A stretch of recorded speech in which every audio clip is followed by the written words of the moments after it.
సాక్ష్యాన్ని పనిచేసుకుని వాళ్ళ పిల్లలు తీసుకెళ్తారు. ఏంటంటే గడిచిన మొన్న వారం అసలు వాక్యం చెప్పాలని చెప్పారు. ఎందుకంటే మొన్న వారం నాకు పుట్టిన రోజు వార్షికోత్సవాన్ని ఎందుకు చెప్పానంటే ప్రతి మనిషి జీవితంలో కూడా పుట్టినరోజు రోజు ఉంటుంది. అందుకోసం పుట్టినరోజు గుర్తు చేసుకునే రోజు కాబట్టి నేను దాన్ని వార్షికోత్సవం అని చెప్పాను. అయితే ఆ రోజు సీఎం గారు వాక్యం చెప్పన్నారు. రాష్ట్రంగా కావడం వల్ల ఈ వారం చెప్పడం జరిగింది. అలాగే నాకు ఆ యొక్క గడిచిన సంవత్సరంలో దేవుడు ఎన్నో మేలు ఆయన జీవితంలో చేయడం జరిగింది. అదే కాకుండా అనేక సంఘాలు కూడా వెళ్ళి దేవుడి వాక్యాన్ని బోధించడానికి ప్రభు చూపించారు.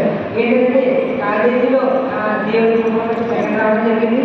అలాగే మన ఇండిపెండెన్స్ డేకి ప్రైజ్ కూడా ఇచ్చారు. అలాగే నేను మన చర్చితో కలిపి మొత్తం 7 చర్చిలకి వాక్యం చెప్పడం జరిగింది. అది ఎవరి వల్ల అంటే కేవలం నా ఏసీ వల్ల నేను గర్వంగా చెప్పుకున్నాను. అలాగే ముందుగా మూడవాక్యంగా లూకాసు వార్త 18వ అధ్యాయం 14వ వచనం తగ్గించుకున్నవాడు హెచ్చింపబడని చెప్పారు. చిన్న ప్రార్థన చేసి ముందుగా స్తోత్రం తండ్రి మీతో ఉన్నారు. స్తోత్రాలు ఇవ్వండి.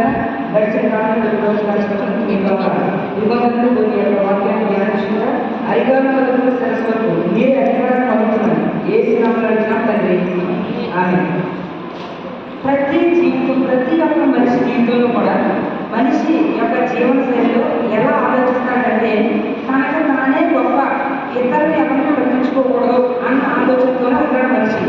ఆ యొక్క మనిషిని సందర్భంగా యేసుక్రీస్తు వారు ఆయన ఒక ఉపమానం చెప్పారు. ఆ ఉపమానానికి వెళ్ళే ముందు మనం ఇక్కడ మాట్లాడుకున్న రీతిగా ఏం మాట్లాడుకున్నాము? తనను తాను హెచ్చించుకున్నవాడు తగ్గింపబడని, తనను తాను తగ్గించుకున్నవాడు హెచ్చింపబడని చెప్పారు. ఈ రోజు మనం మాట్లాడుకున్న అంశం ఏంటంటే తగ్గించుకున్నవాడు హెచ్చింపబడతాడా క్వశ్చన్ మార్క్. అంటే దానికి ఆన్సర్ తెలుసుకునే మీరు ఎక్కడ నుండి బయటకు వెళ్ళాలి. మీకు అర్థం కాకపోతే ఓకేనండి. తగ్గించుకున్నవాడు హెచ్చింపబడతాడా అనే దాని గురించి మనం మాట్లాడతాం. అసలు హెచ్చింపబడిన వారు ఎవరైనా ఉన్నారా అన్న దాని గురించి మనం ఆలోచించాలి. అదే పత్రిక వాక్యం 1 కొరింథీయులకు రాసిన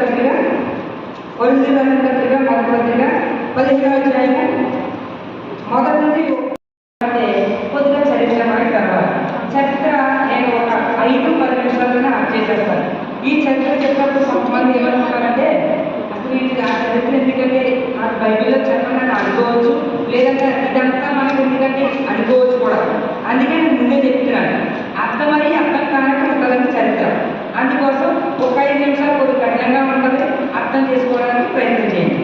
ముందు ఇది ఎవరు రాశారంటే క్రీస్తు శకం 56 ఆ ప్రాంతంలో కొరింథీయులకు అపోస్తలుడైన పౌలు ఏం చేశారంటే ఉత్తరాలు రాశాడు, అంటే లేఖ.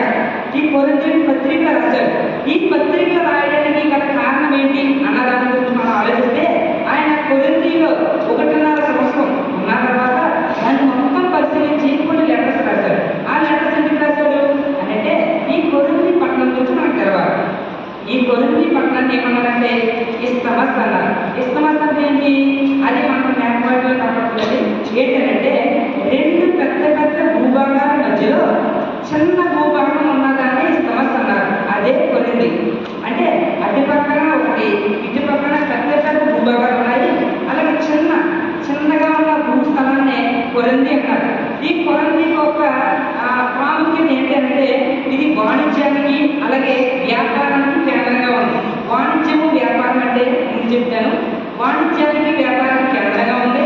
ఇందులో కొరింథీలో ఏం జరిగిందంటే చాలా మంది ఏం చేసేవారు, చాలా వ్యాపారాలు కూడా చేసేవారు. ఈ కొరింథీలో ముఖ్యంగా